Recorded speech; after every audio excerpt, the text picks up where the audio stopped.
Assalamualaikum warahmatullahi taala wabarakatuh. Oke, sampai ketemu lagi. Oke, bukan sampai ketemu lagi guys di channel kesayangan kita, channel Uang Ukom, Nursing Channel gitu ya. Pada kesempatan kali ini guys, kita akan ngebahas tentang soal perawatan anak ya. Coba-coba sekarang kita akan ngebahas bagaimana trik menjawab soal perawatan anak. Triknya nanti lah, sekarang mah saya sajikan soal dulu. Kalau mau triknya gabung dong, gabung, coba gabung di program bimbingan online kita gitu ya. Kemarin saya kasih contohnya aja gitu ya, materi-materi yang kayak gitu. Sebelumnya kan sudah saya sampaikan bahwa setiap mata kuliah, mata ajar, KM dari anak, maternitas, dan lain sebagainya itu punya trik berbeda gitu ya dalam mengerjakannya. Ada key point atau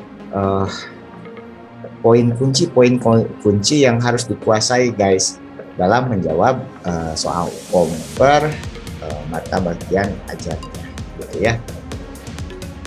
Sebelumnya guys, jangan lupa untuk men-share, like, komen, dan subscribe. Untuk yang baru nonton video ini, jangan lupa subscribe dan bunyikan tanda loncengnya. Jadi biar siap menghadapi UKOM-nya gitu. Dan jangan lupa dong join, come on join dengan program bimbingan kita. Hanya 100.000 aja guys gitu ya, bisa mendapatkan layanan UKOM 16 kali pertemuan gitu guys, tambah 3 kali tryout gitu. Jadi sebelumnya screening dulu, kita tahu kemampuan kalian gitu ya, apa yang harus saya treatment gitu ya, dimana kelemahan kalian bisa saya perbaiki gitu ya. Insya Allah saya akan berbagi bagaimana mempersiapkan kalian dalam menghadapi uji exit exam perawatan. Nah, yang belum lulus beberapa kali itu sering tuh banyak curhat, aduh Pak, saya udah 2 kali tidak lulus, 3 kali tidak lulus. Terenyuh hati saya gitu mendengarnya gitu ya. Maka mari gabung juga gitu ya, biar kita tahu di mana kelemahannya. Kok bisa sampai beberapa kali tidak lulus seperti itu? Di mana sih letak kelemahannya? Biar di screening dulu. Sebelah mana sih kelemahannya? Gitu ya. Ada yang sudah beberapa kali gabung tuh, beberapa kali gabung. Ada yang sudah gabung dan sudah beberapa kali ujian gitu ya. Pas gabung dengan saya dicek screening, ternyata masih ada juga kelemahannya, dan pas telusuri lebih dalam ternyata memang beliau peserta memang belum tahu kelemahannya di mana. Nah, setelah gabung di screening dulu, nah mulai tahu nih kelemahannya di mana. Jadi enak gitu ya kita mentreatment kalau sudah tahu di mana kelemahan dan kelebihannya, mana yang sudah dikuasai, mana yang belum dikuasai. Nah, itu pentingnya strategi dalam exit exam tuh guys. Dalam setiap apapun ujiannya itu diperlukan sebuah strategi gitu ya, strategi persiapan yang matang gitu ya. Nggak boleh ngasal asal ikut ujian aja lah, asal baca, asal ikut bimbel gitu ya. Bimbelnya mau lewat WhatsApp atau lewat apa gitu, asal ikut aja lah gitu kan ya, kita nggak bisa gitu ya. Namanya itu harus enaknya itu harus terstruktur. Jadi kita dapat poin intinya gitu ya. Di sini saya coba berbagi gitu ya. Oke, jadi jangan lupa join. Nah, udahlah Pak, promo terus ya, namanya juga usaha atau promo guys gitu ya. Hihi, dadah, yuk mulai ke soal. Siap guys, siap. 1, 2, 3 kita mulai ya. Siap Pak, mulai. So, mana Pak soal Pak? Ayo Pak, nggak sabar Pak, nggak kuat soal Pak, keluarin Pak. Apa yang dikeluarin? Soal. Oke. Ayo guys, soal guys. Ini soalnya guys. Yuk, apa kesempatan di video ini kita akan ngebahas apa? Ngebahas bagaimana cara membuat anak salah. Ngebahas bagaimana mengerjakan soal anak. Si bapak mah suka bercanda aja katanya. Gak apa-apa guys. Hurry namanya guys. Bercanda. Oke, next. Kok next? Belum dong, guys. Bentar saya cari dulu biar gampang neranginnya. Pakai draw. Oke, muncul dong. Yuk, dibantu dia. Bim, salah Bim. Yuk, mana? Hei, muncul dong. Yuk, langsung. Oke, udah muncul. Oke, sudah. Apakah masalah keperawatan? Sentil. Apa masalah keperawatan utama pada kasus tersebut? Oke, masalah keperawatan ya, awas keperawatan. Kan keperawatan utama pada kasus tersebut. Batuk Pak Haji. Oke, nanti ada muncul iklan tuh, batuk Pak Haji, muncul obat batuk. Enggak. Lanjut. Seorang bayi perempuan. Oke, kalau soal anak mah pasti, kalau nggak seorang bayi gitu ya, seorang pasien anak gitu ya, itu soal anak tuh kayak gitu ya, atau seorang anak umur berapa di ruang anak kayak gitu ya, atau di ruang UGD dibawa ke IGD ya, tapi pasiennya anak atau bayi kayak gitu, itu khas. Nah kalau udah bayi anak ya itu pasti soal anak guys ya, pasiennya kemudian lihat settingnya kayak untuk membedakan mana KMB mana anak. Nah, lihat pasiennya, lihat setting ruangannya juga. Kalau seorang laki-laki membuat anak, udah beda itu mah ya, beda, bukan salah ya. Seorang bayi perempuan, segera bapak lanjut. Seorang bayi perempuan umur 5 bulan dibawa orang tua ke IGD. Oke, tapi tetap ini settingnya anak ya. Kondisi lemah guys, pucat, batuk, berdahak. Oke, tetap datanya sama, data mayornya. Batuk, berdahak, sulit mengeluarkan sputum. Oke, ini data mayor kemana? Bersihan jalan nafas guys, gitu ya. Nafas 35 kali terdengar suara nafas ronci. Oke, data mayornya lebih ke bersihan jalan nafas. Ditanya masalah keperawatan utama. Udah jelas guys. Bersihan jalan nafas tidak efektif. Oke, kalau pola nafas tidak efektif gimana? Sama kayak KMB, kalau pola napas ada pernapasan cuping hidung, penggunaan otot bantu jalan napas. Menyusui tidak efektif, di mana susunya ini nggak ada, gitu ya? Salah. Di mana data tentang menyusuinya? Nggak ada di sini ya. Perfusi perifer tidak efektif. Oh ini tadi, ibu mengatakan bayi tidak mau menyusu, gitu ya. Nah, cuma satu datanya guys. Nah, ingat memprioritaskan tetap jalan napas dulu. Perfusi perifer tidak efektif, data CRT-nya ada nggak guys? Nggak ada, ya cuman bilang pucat aja. Hipertermi, suhunya masih anteng, jadi bukan hipertermi, tetap berarti yang ditanya masalah keperawatan utama bersihan jalan napas tidak efektif. Mudah ya guys. Begitu guys caranya guys. Jadi sebetulnya nggak ada yang mudah kalau kalian paham ya. Jadi antuma tuh harus fahim, oke? Fahimtum, fahimna, oke? Argentum, Argentina, nah jadi karena negara sih bapak. Oke, next guys. Apa masalah keperawatan utama guys? Utama guys. Yang ditanya selalu yang utama. Oke, makanya perawat itu selalu mengutamakan yang mayor-mayor gitu ya. Jadi kalau mau jadi pacar seorang perawat, mau diutamakan perawat, jadilah munculkanlah selalulah menjadi data mayor di hidupnya. Au. Siap guys. Gaya. Aduh, sensor editor, punten. Gaya ya. Oke, next.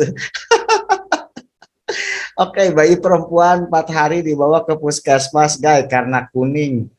Kuning kenapa, guys? Dikasih cat. Oke, enggak, next. Lanjut. Hasil pengkajian bayi berat badan lahirnya 2300 BBL-R. Kan normalnya enggak ya? Di bawah 2000 ya? Sebentar. BBL berat badan lahir, oke, masih enggak. Kalau rendah kan di bawah 2000, enggak. Oke, aman. Dia kuning aja ya. Oke, dari kuningnya 4 hari ya, 4 hari. Oke, kuning pada sklera, daerah kepala, leher, telapak tangan sampai kaki. Guys, ini kadang-kadang ngomongin tentang ikterik, kadang ditanya derajat ikteriknya, guys. Pakai derajat Kramer gitu ya. Derajat 1, 2, 3, 4, 5. Ingat nggak, guys? Tahu nggak? Kalau nggak tahu itu, kalau di ini hukum kita mah kita bahas itu ya di apa, program Bimbel Hukum kita bahas semua materi yang penting-penting. Tapi bonus lah buat kalian ya, derajat Kramer. Tapi biar penasaran mah mending gabung ya Tang ya. Udah nanti gabung. Oke, kadar bilirubin oke 18 mili, suhu normal, turgor, kulit baik. Oke, di sini data mayornya lebih banyak ke ikterik ya. Jadi apa jawabannya? Ikterik neo Latus. Sip. Kalau sampai telapak tangan ini saya kasih tahu lah kisi-kisinya, ini udah derajat 5 ya guys. Next guys, soal selanjutnya guys. Apakah evaluasi guys? Oke, dari tadi masalah keperawatan utama terus ya. Sekarang yang ditanya evaluasi. Tetap kalau evaluasi yang ditanya guys, kita harus tahu masalah keperawatannya apa guys. Plus tindakan yang sudah dilakukan apa. Baru kita bisa menentukan evaluasi. Kita lihat laki-laki usia 12 tahun, anak-anak guys ya, di sini anak laki-laki.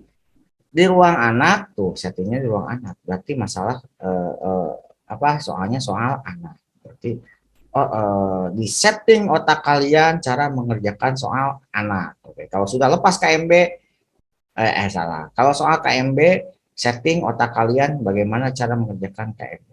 Masuk soal anak, setting kalian cara mengerjakan. Masuk maternitas, setting kalian cara mengerjakan maternitas. Dan seterusnya begitu ya. DBD hari keempat. Hasil pengkajian merasa cemas guys karena anak tidak nafsu mamam. Programnya diet tinggi kalori. Oke, tindakannya apa nih? TKTP guys. BB saat ini 24 kg, evaluasinya karena ininya terkait tindakannya adalah dikasih diet, berarti evaluasinya juga mengenai diet guys. Ya, kebutuhan nutrisi terpenuhi gitu ya. Next. Soal nomor 4, nomor 4.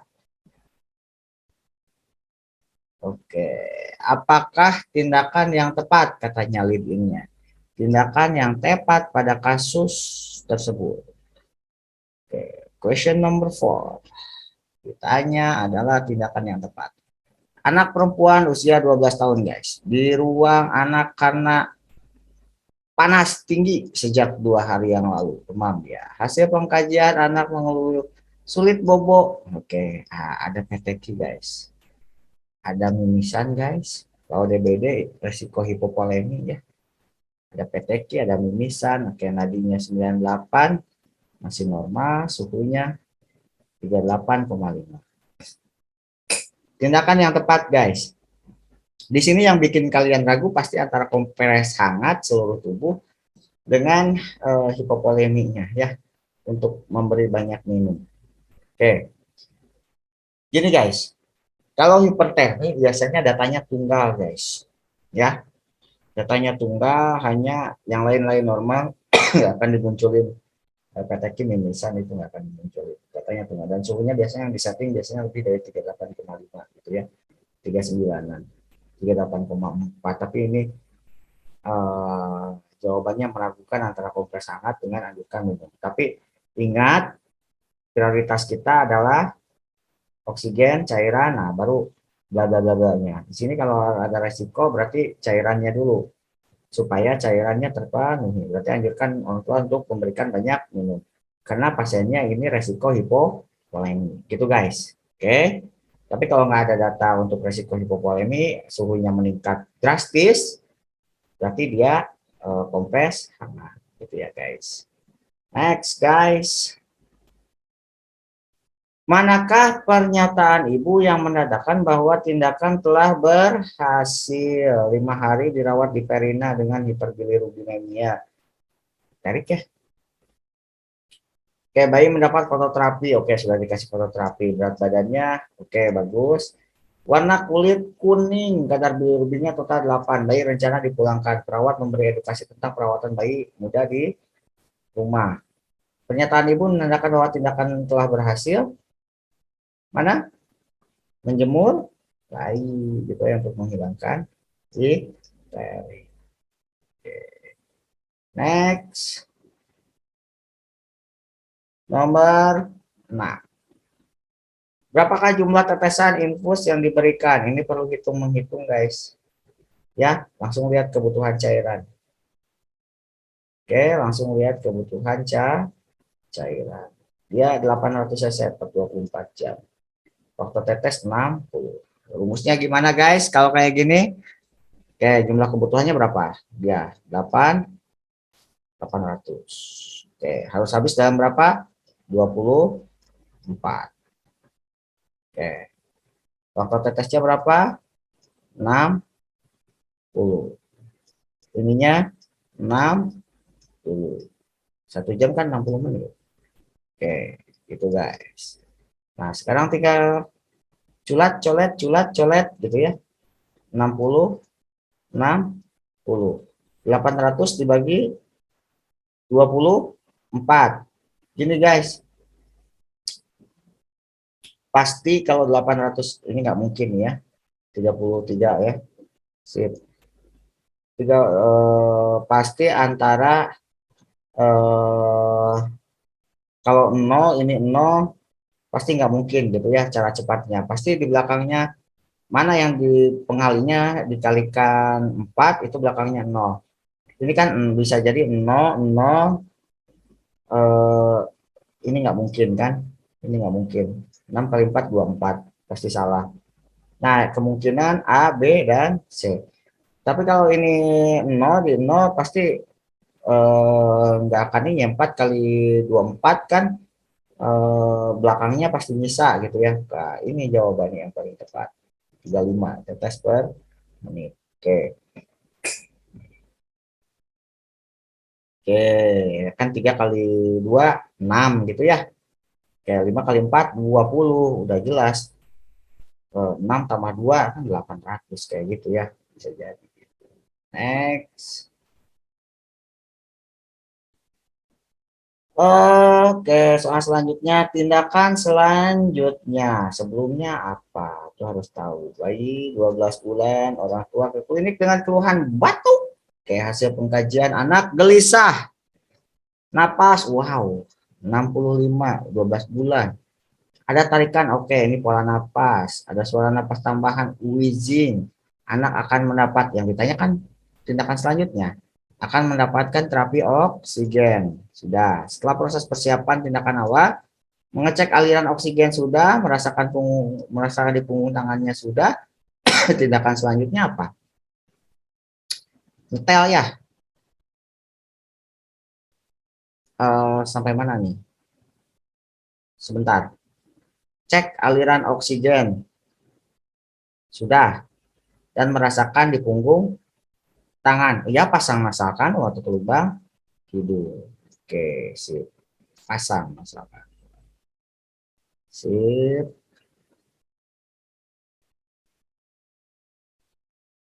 Selanjutnya, Tindakan pencegahan cedera umur 2 hari. Dipterina, hiperbilirubin, kayak icteric neonatus.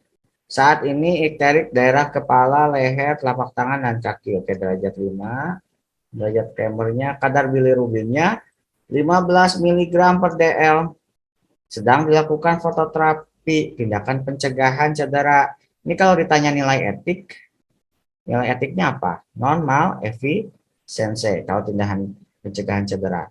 Tapi kalau ditanya tindakan cedera terhadap yang apa namanya dilakukan fototerapi apa? Tutup mata bayi. Betul ya? Tutup mata bayi, guys. Udah jelas ini jawabannya. Kalau fototerapi ya. Soal selanjutnya, guys.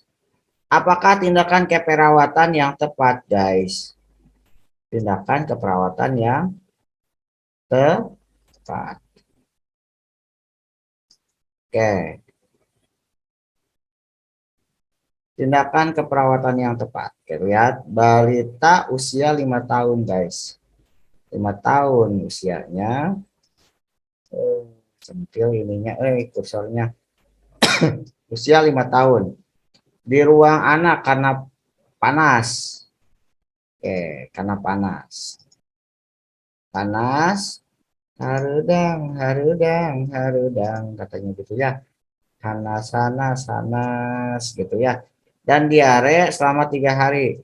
Hasil pengkajian anak tampak cemas, menunjukkan respon anak rewel.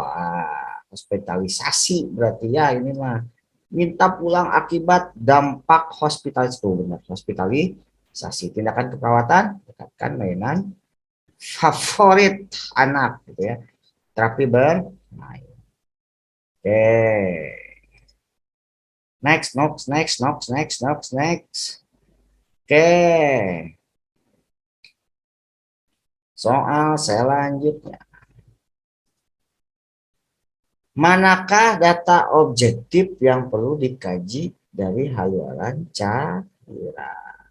Oke, anak usia 6 tahun datang ke rumah sakit keluhan diare 5 kali. Muntah 4 kali. Anamnesis turgor kulit kurang elastis, berarti masalahnya hipovolemi. Pasien tampak lemah lesu, muncul masalah keperawatan, sudah ditentukan. Berarti data objektif untuk hipovolemi, turgor kulit sudah ada, berarti volume urinnya tinggal menurun. Kalau mengeluh haus, Pak, itu mah tanda dehidrasi, gitu ya. Dehidrasi ringan, nanti akan sesuai kalau dehidrasi ringan masih mengeluh haus. Kalau sudah turgor kulit jelek biasanya udah kesedang ya. Oke. Frekuensi nadi menurun malah meningkat, guys. Berat badan meningkat itu hipervolemi. Udem hipervolemi. Berarti hipovolemi volume urin menurun. Menandakan bahwa dia kekurangan cairan. Oke, guys. 10 soal dulu ya, guys. Nah, mudah ya. Kalau pengen dapat soal yang lebih lengkap, lebih dengan pembahasan materinya yang lebih komprehensif gitu ya. Oke, segera gabung di program bimbingan online kita gitu ya. 100.000, guys. Oke, iklan dulu dong, jangan di skip. Nakal mau di skip ya. Tunggu iklan. Oke. Gimana cara daftarnya? Langsung aja kalian isi form di link deskripsi video di bawah ini ya. Oke, gitu ya, guys. Jangan lupa share ke kawan-kawan kalian. Kalau tidak ngerti di komen ya. Dan tetap bunyikan loncengnya bagi yang sudah subscribe. Yang belum subscribe, segera subscribe. Rugi, oke ya, rugi kalau ketinggalan videonya. Oke, kemudian tonton videonya sampai selesai, jangan di skip. Oke, gitu ya, biar nggak ketinggalan. Oke, terima kasih, guys. See you in next video. Salam kompeten. Oke, love you, guys. Terima kasih.